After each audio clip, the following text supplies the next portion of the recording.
लढाई न करता शत्रूला हरवण्याचे 5 जबरदस्त आणि प्रभावी मार्ग. आयुष्यात शांतपणे जिंकण्याची कला. नमस्कार मित्रांनो. आयुष्य जगताना आपल्या आजूबाजूला विरोध करणारे, मत्सर करणारे लोक कमी नसतात. प्रत्येकाला तुमची प्रगती आवडेलच असं नाही. उलट काही लोक तुमचं यश पाहून अस्वस्थ होतात आणि नकळत किंवा जाणीवपूर्वक तुमच्या विरोधात उभे राहतात. काही जण तुमचे जवळचे असतात, घरातलेच असतात आणि काही बाहेरचे असतात, जे कामाच्या निमित्ताने जोडलेले असतात. घरातील विरोधक अधिक धोकादायक असतात, कारण त्यांना तुमचे स्वभाव, भावना, कमकुवतपणा सगळं माहीत असतं. ते समोरून नाही तर मागून वार करतात. बाहेरचे शत्रू उघडपणे विरोध करतात, त्यामुळे त्यांना हाताळणं थोडं सोपं असतं. पण लक्षात ठेवा, शत्रूला हरवण्यासाठी नेहमीच भांडण किंवा संघर्ष करावा लागतो असं नाही. कधी कधी शांतपणे, समजूतदारपणे घेतलेले निर्णय तलवारीपेक्षा अधिक प्रभावी ठरतात. चला तर मग पाहूया, लढाई न करता शत्रूवर विजय मिळवण्याचे 5 सोपे पण प्रभावी मार्ग. पहिली गोष्ट म्हणजे समोरच्या व्यक्तीची कमजोरी ओळखणे. जर तुम्हाला कुणावर मात करायची असेल तर फक्त भावनिक होऊन चालत नाही, थोडं शहाणपण वापरावं लागतं. तो कशामुळे चिडतो, कुठे चुकतो, कोणत्या गोष्टी त्याला अस्वस्थ करतात हे जाणून घ्या. पण त्याचा वापर सूड घेण्यासाठी नाही, तर स्वतःला सुरक्षित ठेवण्यासाठी करा. काही लोकांना दुर्लक्ष करून हरवता येतं, काहींना शांत राहून, तर काहींना फक्त सत्याने.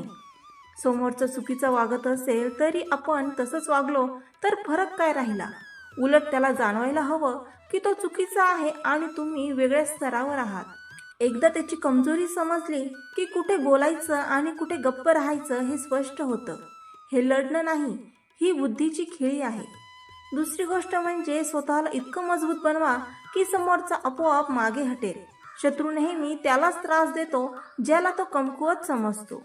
तुम्ही जर आत्मविश्वासाने भरलेले असाल, मानसिकदृष्ट्या खंबीर असाल, तर कोणीही तुमच्यावर सहज हल्ला करणार नाही.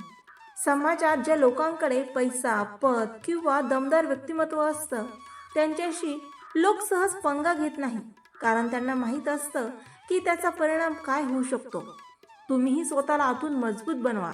तुमचं मन, तुमचा आत्मविश्वास हेच तुमचं सर्वात मोठं शस्त्र आहे. समोरचा काहीही बोलला तरी तुम्ही ढळू नका. तुम्ही खंबीर उभे राहिलात की अर्धी लढाई तिथेच जिंकली जाते. तिसरी महत्त्वाची गोष्ट म्हणजे योग्य वेळी योग्य लोकांची मदत घेणं. प्रत्येक लढाई एकट्यानेच लढायची असते असं नाही. काही वेळा अनुभवी व्यक्तीचा सल्ला, मोठ्यांचा आधार घेणं खूप गरजेचं असतं. मदत मागणं म्हणजे कमजोरी नाही, तर ते शहाणपणाचं लक्षण आहे. समोरच्याला वाटतं की तुम्ही एकटे आहात, पण जेव्हा तुम्ही योग्य लोकांना सोबत घेता तेव्हा त्याचा आत्मविश्वास ढासळतो. कधी कधी एखाद्या अनुभवी व्यक्तीचं एक वाक्यही परिस्थिती बदलू शकतं. त्यामुळे योग्य व्यक्ती निवडून त्यांचा सल्ला घ्या. यामुळे तुमचे निर्णय अधिक योग्य आणि ठाम होतात. चौथी गोष्ट म्हणजे शांतता, प्रामाणिकपणा आणि संयम. हे 3 गुण शत्रूला हरवण्यासाठी सर्वात मोठं अस्त्र आहे. खोट्यावर सत्य नेहमी जिंकतं. तुम्ही प्रामाणिक राहिलात तर समोरच्याला तुमच्यात दोष शोधणं कठीण होतं. तो कितीही प्रयत्न करेल पण तुमचं नुकसान करू शकत नाही. त्याचबरोबर शांत राहणं खूप महत्त्वाचं आहे. समोरचा चिडतो, बोलतो, त्रास देतो, पण तुम्ही शांत राहिलात तर त्याचा परिणाम होत नाही. तुमचा हसरा आणि स्थिर स्वभाव त्याला जास्त अस्वस्थ करतो. त्याला अपेक्षा असते की तुम्ही रागवाल, प्रतिक्रिया द्याल, पण जेव्हा तसं होत नाही तेव्हा तोच हतबल होतो. तुमची शांतता हीच त्याची हार ठरते.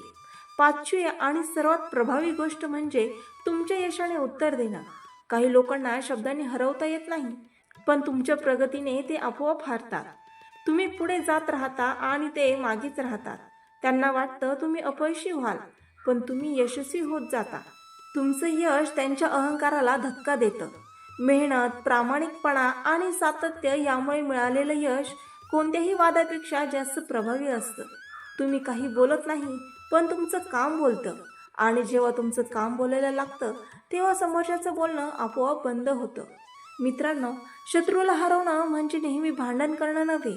कधी शांतता, कधी समजूतदारपणा, कधी अंतर ठेवणं आणि कधी स्वतःला सुधारत पुढे जाणं हेच खरे मार्ग असतात. आपली पातळी कधीही खाली आणू नका. शहाणपण, स्वाभिमान, प्रामाणिकपणा आणि आत्मविश्वास या 4 गोष्टी तुमच्याकडे असतील तर कोणताही शत्रू तुमच्यावर विजय मिळवू शकत नाही. तर मित्रांनो, आशा आहे तुम्हाला हे विचार आवडले असेल. असे सकारात्मक विचार ऐकण्यासाठी माझ्या चॅनलला लाईक, शेअर आणि सबस्क्राईब करायला विसरू नका. पुन्हा भेटूया नवीन विचारांसह. तोपर्यंत धन्यवाद.